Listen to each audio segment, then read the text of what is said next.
All right, everybody. So the next major topic we're going to talk about is what are called events. Okay.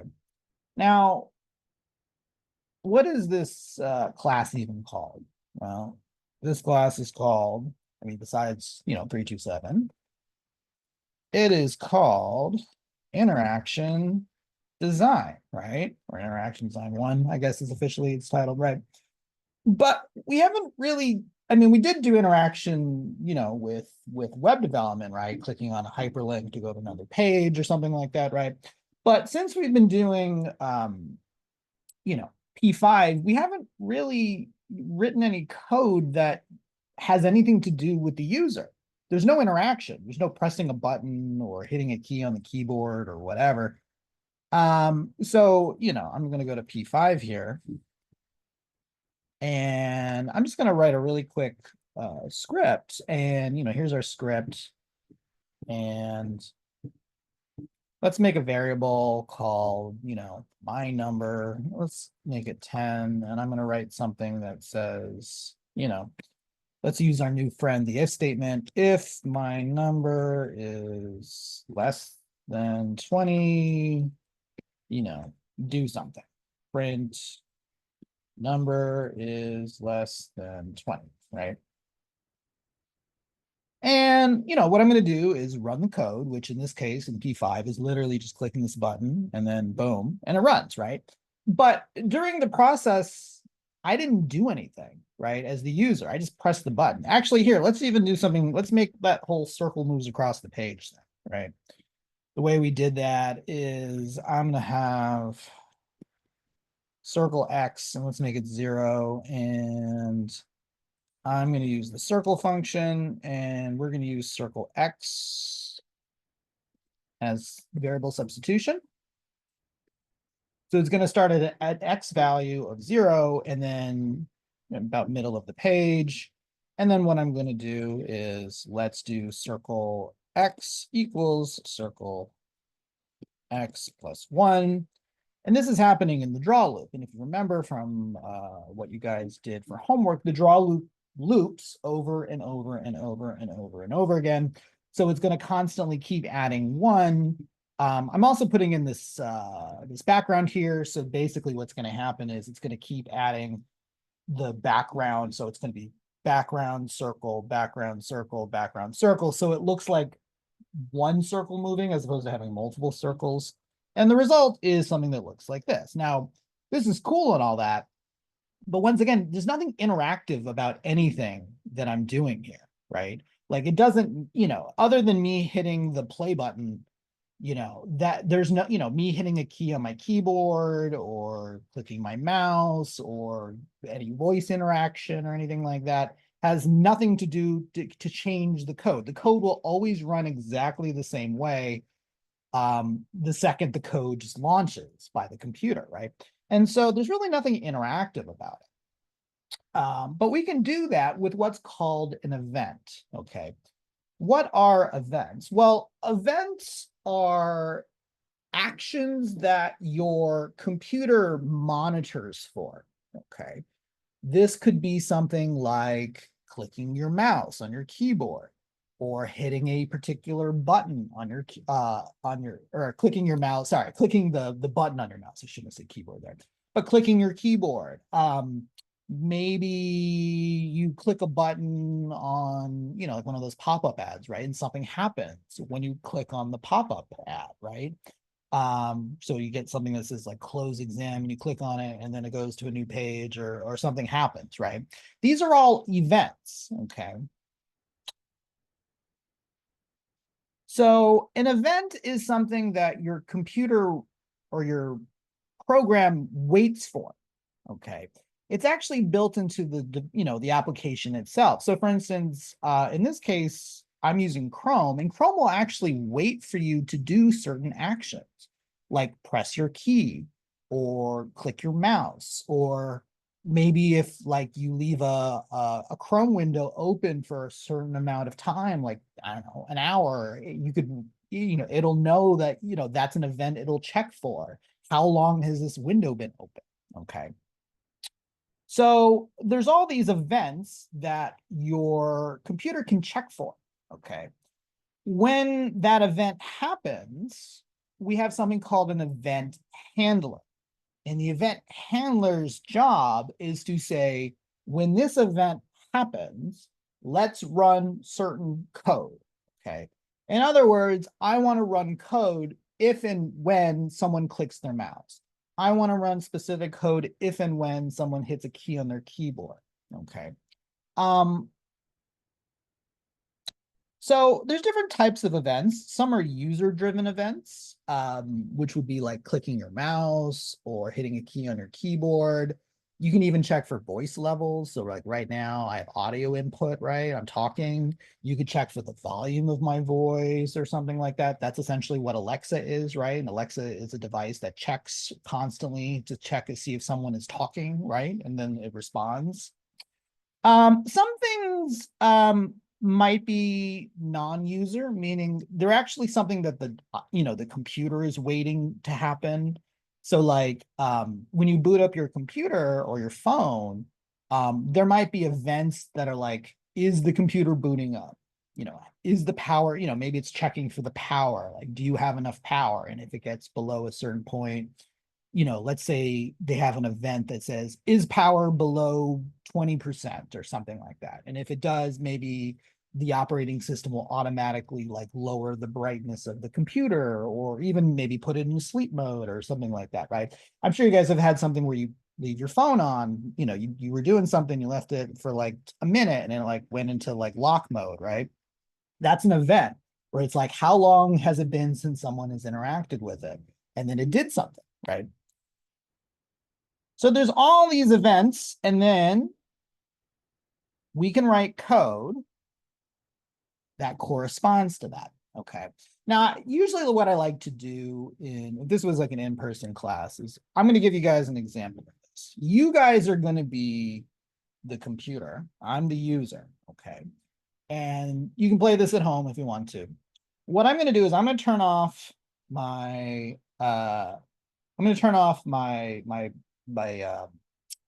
my video here. And what I want you to do is you wait for me to clap. I'm going to clap my hands out. Hopefully you can hear it. And when I do, as soon as I clap, I want you to write, I want you to go or raise your hand or, do some sort of action. Raise your hand up. Okay. And that's kind of what this is. It's like you're waiting for something to happen, which is me doing something. And then you respond as soon as I do it.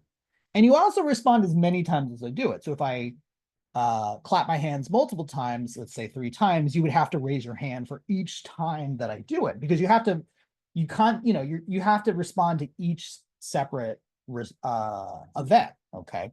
So let's try this out. I'm going to turn off my video here. Hopefully this works. And wait for it. Wait for it. Okay. Hopefully that got picked up. Wait for it.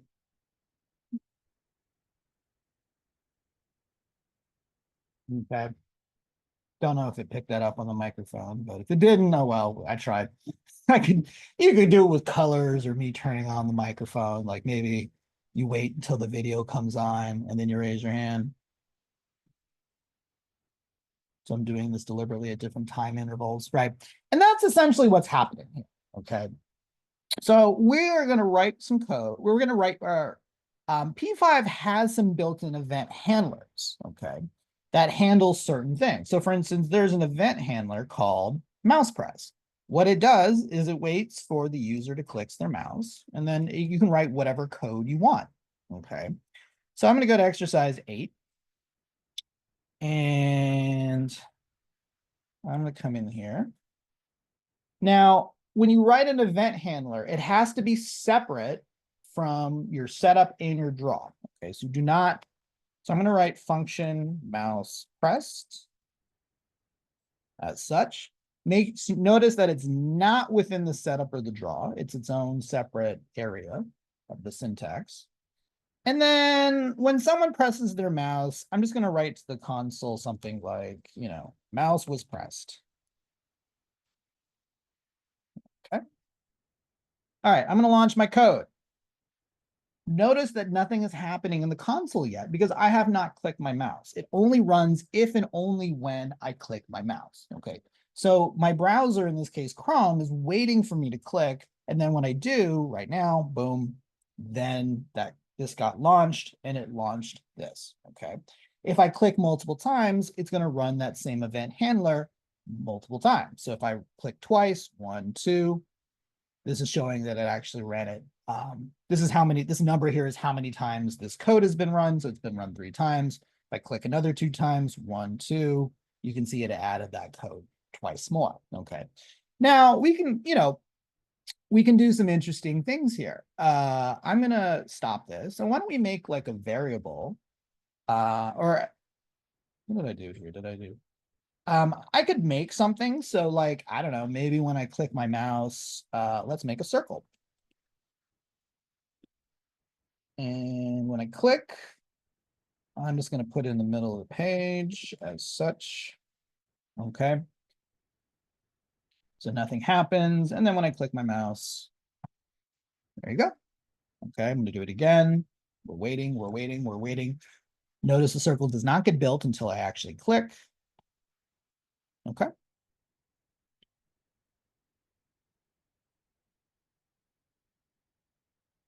Maybe I want to connect this with a function, or sorry, not a function, a variable. Okay, maybe I want to count how many times I've clicked my mouse just for the sake of it.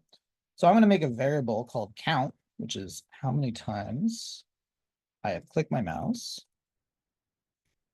I'll set it to 0. And then every time that this runs, I'm going to take that count variable, count equals count plus 1. And then let's print that, the value of that variable, which is count. Okay. So let's just do, let's do a little Blackboard code before. So we start off building a variable called count. We're setting it to 0. That's, once again, I don't have my little, I guess I do. I have my little cup, but just imagine I put the word count on it and its value is set to 0. This only occurs when I click my mouse. So it's waiting for me to click my mouse. I click, it takes this value, it adds 1 to it, and then it's going to print that value. Okay, so I run it, nothing happens. I click, and it prints that value. I click again, and then it adds to that. Okay. How could we use this to make something kind of interesting? Well, what if I did something like this? What if every time I have a count, I'm going to add circles, and I want the X value to kind of go across the page from left to right. Okay. So I need a higher X value, right? And so what if I did something like this? Circle, this is going to be the Y value. This is going to be the diameter. But what I want to do is like, let's just say normally it's like this. Let's say I'm going to say 25 times count. Okay.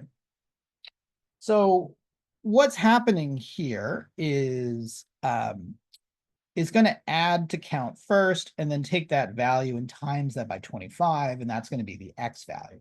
Well, if it starts at 0 the first time, this is 25, right? When it's building the circle. The next time it's going to be 2. 2 times 25 is 50. So the next circle would be at 50, and then 175, 100, 125. You know what I mean? Like just going all the way down. And I'll print out the value just for fun. This is my idea of fun here from a dorky dude. So I click, I click, I click. Okay. So you can see how we could do some interesting kind of things here. You know what I mean? Now, granted, in this case, it's still always going to go left to right, but at least there's some level of interaction where I actually have to click to cause the program to move forward. All right. In exercise 9, so there's another, the mouse clicked is one event, right? But we can actually have different events we write event handlers for. So there's another event called a double click, okay? Or double click, sorry. And what it does is it waits for the user to actually double click instead of just clicking once, okay? So what I'm going to do here is I'm going to say function mouse pressed, okay? And what I'm going to do is say, well, okay, if someone presses their keyboard once, let's build a circle.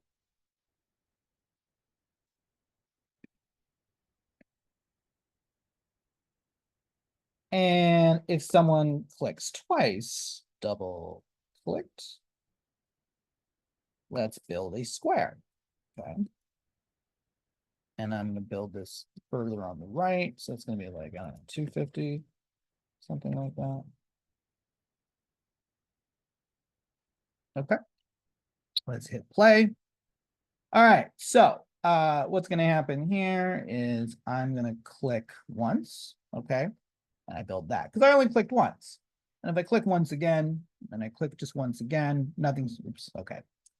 You have to, like, I don't know how long it takes for the to count as a double click, but I'm just going to click once. I'm going to wait a couple seconds and click once. Wait a couple seconds. Okay.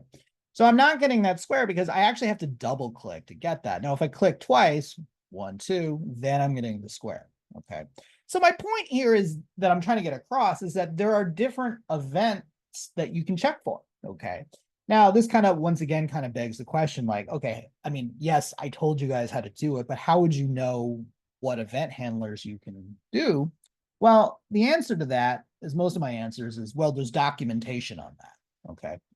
So if we go back to, say, p5js.org, let's go to reference. And we want to go to where it says events. Remember, we're checking for events with event handlers. And so all of these are events that you can check for. And they're actually categorized by how they're done. So some of these are keyboard events, some of these are mouse events. These are actually acceleration. So what that actually means is I'm not going to be able to show you this because I'm using a desktop computer, but you could actually write event handlers for things that happen on your phone. So for instance, like you could do something like if someone shakes their mouse like this, or it says acceleration. What acceleration means is that most devices like a smartphone or a tablet, they actually have what's called an accelerometer built into them, which is a little device or a little, yeah, it's a device, we'll just call it that. And anyway, it basically can check to see the velocity of you moving your phone like this, right? So you could actually write scripts for that. You could say, okay, if someone moves their mouse really quickly, do some sort of action. You know what I mean? There's even stuff for this is orientation. I'm sure you guys all know what that is. That's going between this and this, right? Of course, now it doesn't do it, but you know what I mean? Where it changes orientation, you could write code for that. That's an event. You know, there are, so these are cool. Unfortunately, I can't show you these because I'm running this from a Mac laptop, which doesn't have that accelerometer built into it. Most desktops don't have that. You could install one, I suppose, if you really wanted to, but I'm not going to do that. Here are ones for keyboard. We're going to talk about the keyboard ones in the next video. Things like key pressed, key is down means like literally the key is being held down. You can see we have all these for mouse. So things like mouse clicked, okay, or mouse pressed. Technically, I guess the difference is here. This is when you click the button. This is when you click and release. So it's a little different. They're similar, but different. This is double clicked. You could do it when someone drags the mouse. So the dragging of the mouse literally means like the mouse moving across the page. You could just check to see if the mouse has moved at all. This is mouse wheel, which is like the third button here. That's your mouse wheel. I could write code for that. We even have these are some other, so these are all event handlers that you could use. touch-based, once again, this is for touch interfaces. My computer is not a touch interface, and I'm not running this from a touch interface device like a like a smartphone or a tablet, or if you have some sort of touch interface on your desktop, that would work. So you could do like touch started, so basically if my hand is the computer or the device, this would count as the event, and you could write code for that. Okay. So if you have anything, these are just, I'm not going to go over all of these, obviously, but you can, check their documentation. Maybe I want to know what double click does. It would describe what the event is and what it does. It'll give you, usually some examples. So here it's like switching between white and black when I double click. So it'll say the name of the function and then event, okay, meaning this is the event that's going to happen. All right, in the next video, I'll show you guys how we can do keyboard-based input, okay?